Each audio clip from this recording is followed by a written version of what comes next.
Bonjour à vous. Bon, tel que je vous promettais lors du live qui a commencé un peu tard, désolé, j'étais justement dans mon jardin, j'étais en train de planter mes oignons. Alors, je vous ai promis une capsule sur la plantation des oignons, des poireaux, tout ça, lors du live.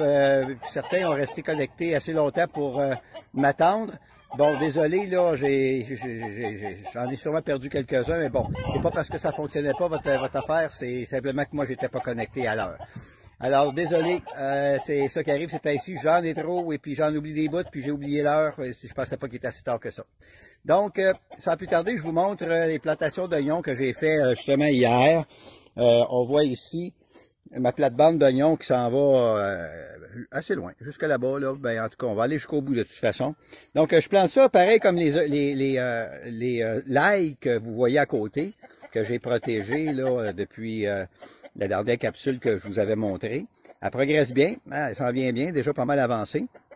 Alors, juste à côté, j'ai une plate-bande semblable de 4 pieds de large aussi, qui va être protégée de la même façon avec le filet qui est là, justement, qui attend là, pour être posé sur des tiges de 12 pieds. Parce que moi, c'est des filets de 4 mètres que j'ai. Je suis capable à ce moment-là de couvrir des arceaux de 12 pieds de long.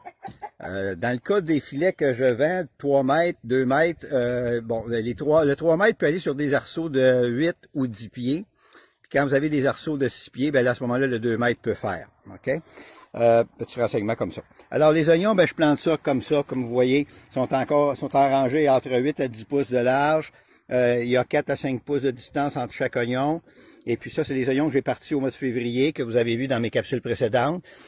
Faut faire attention à ne pas planter trop creux les oignons, parce que, vous voyez, là, je suis rendu au niveau des racines, là. Ici, là, je suis rendu au niveau des racines, là.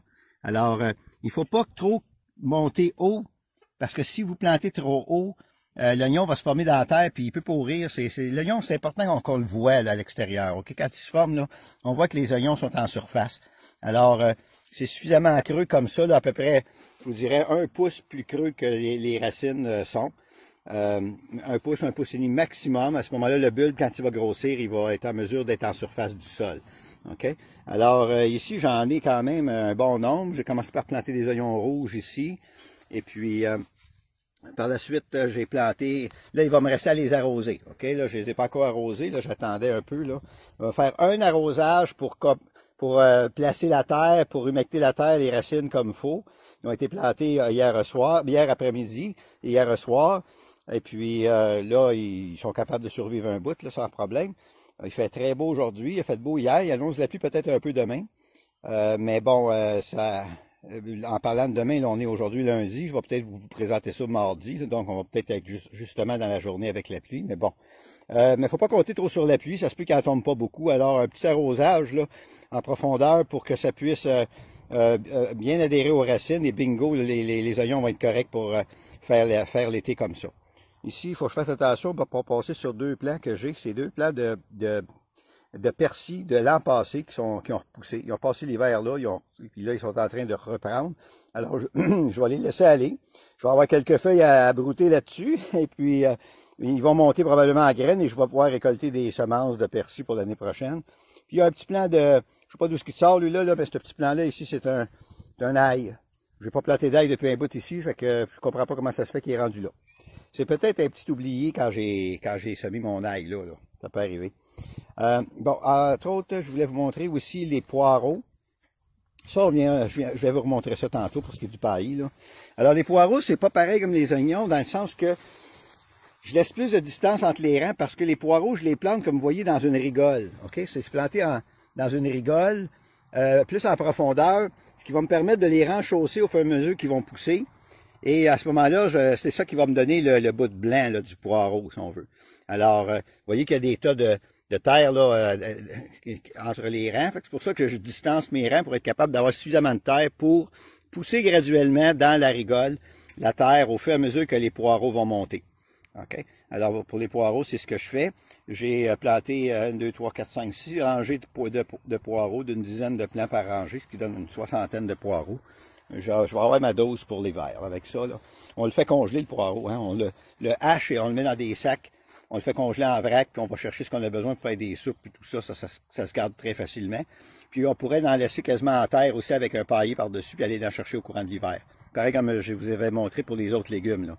Hein? Ici, ça c'est des oignons rouges qui ont été laissés en terre à l'automne. Ils étaient trop petits, puis oui, on les avait pas vus. Et puis, ils sont en train de retiger. Là, je les ai plantés là parce que ça va me faire des graines d'oignons. Ça va monter en semences, ça veut pas, là. Alors, ça va me faire des semences d'oignons rouges pour l'année prochaine. Donc, c'est des... Tant qu'à les perdre, je mets autant leur faire des semences. Hein? Ça va faire ça. Bon, ensuite, je vais vous montrer le paillis. Comme vous voyez, je viens d'appliquer du paillis d'herbe. OK? Alors, tout de suite, après que j'ai planté mes oignons, je vais mettre un paillis, comme vous voyez. Alors, je suis allé couper de l'herbe avec ma tondeuse, avec muni d'un sac, là, hein, un sac comme ça, tout simplement, le sac qui va à l'arrière de vos tondeuses. Alors, avec un voyage de coupure de gazon dans un sac comme ça, un sac a rempli tout ce que vous voyez là actuellement. OK? Ça, c'est la surface que ça a couvert avec un seul sac. Donc, ça couvre quand même assez grand. Il faut en mettre quand même assez épais, là. Il y a à peu près un bon pouce et demi d'épais pour que vous ayez une bonne protection contre la croissance des graines de mauvaises herbes. Vous distinguez qu'il y a des pissenlits dedans. C'est absolument pas grave qu'il y ait du pissenlit. C'est parfait. De toute façon, ils sont en fleurs actuellement. Et même s'ils étaient en graines, ils germeront pas tant et aussi longtemps que votre paillis a la bonne épaisseur, c'est-à-dire 1,5 à 1 pouce d'épais. Tant que vous maintenez cette épaisseur-là, il n'y a pas une graine qui va germer dans votre jardin. OK? Et le fait de mettre un paillis tout de suite, vous prévenez la mouche de l'oignon. OK, ça vous évite d'avoir des petits asticots verts, des petits vers blancs, là, des petits asticots blancs là, qui mangent vos oignons par en dessous. Là, ça, c'est bien détestable. Mais quand on laisse une terre à nu, la mouche a de la chance à pondre ses œufs dans la terre, puis là, les asticots viennent vous bouffer vos oignons. Mais j'ai remarqué que depuis que j'utilise un paillis sur mes oignons, j'ai plus jamais de problème d'asticots, sans mettre aucun traitement. OK, donc les paillis, c'est essentiel. C'est une terre à nu, ça n'existe pas dans la nature. OK, la terre est toujours cachée. C'est l'être humain qui a inventé ça, de laisser ça à nu. Et puis, on a vu les conséquences, justement. Fait faut pas se demander quoi ça fait que des fois, on a des infestations.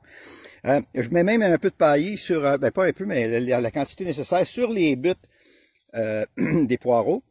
Parce que ça va m'éviter qu'ils poussent de la mauvaise herbe dessus, en attendant que je me serve de cette terre-là pour enchausser mes poireaux. J'en mets moins là où sont mes poireaux. J'en mets pas peut-être pas à toutes, presque pas. Il va pousser des mauvaises herbes, mais comme je vais renchausser la rigole avec la terre à côté, je vais les enterrer au fur et à mesure qu'ils vont pousser, donc c'est pas un problème là, même s'il en pousse là.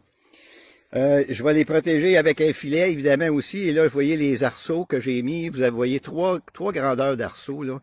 Le premier, c'est un arceau de 8 pieds. Là, on parle d'une plate-bande de 4 pieds de large, OK? Alors, un arceau de 8 pieds, c'est pas mal juste, dans le sens que, vous voyez, au début, là, l'arceau est tout de suite, elle doit courber. Et alors, les premiers oignons vont être sur le bord, ils vont toucher au filet beaucoup. Donc, l'idéal, c'est le deuxième, qui est un arceau de 10 pieds. 10 pieds planté dans la terre, 6 pouces d'un bord, 6 pouces de l'autre, il reste 9 pieds. Et le filet de 3 mètres va très bien là-dessus. OK? Le 3 mètres va aller sur le 10 pieds, puis il va aller sur le 8 aussi, bien sûr. Mais sur le 10 pieds, 3 mètres, le filet de 3 mètres va très bien. Sinon, ben moi, je travaille avec les arceaux de 12 pieds, qui me donnent beaucoup plus de hauteur. C'est comme ça que c'est ceux qui a l'autre base, justement, là, pour l'ail. Et puis, mais moi, c'est parce que j'ai du filet de 4 mètres. OK? Alors, écoutez, c'est une grande capsule aujourd'hui, mais bon, je voulais tout vous montrer ça en même temps. Je vous souhaite un bon jardinage et puis toujours une possibilité de poser vos questions ou d'être présent au live des dimanches soirs.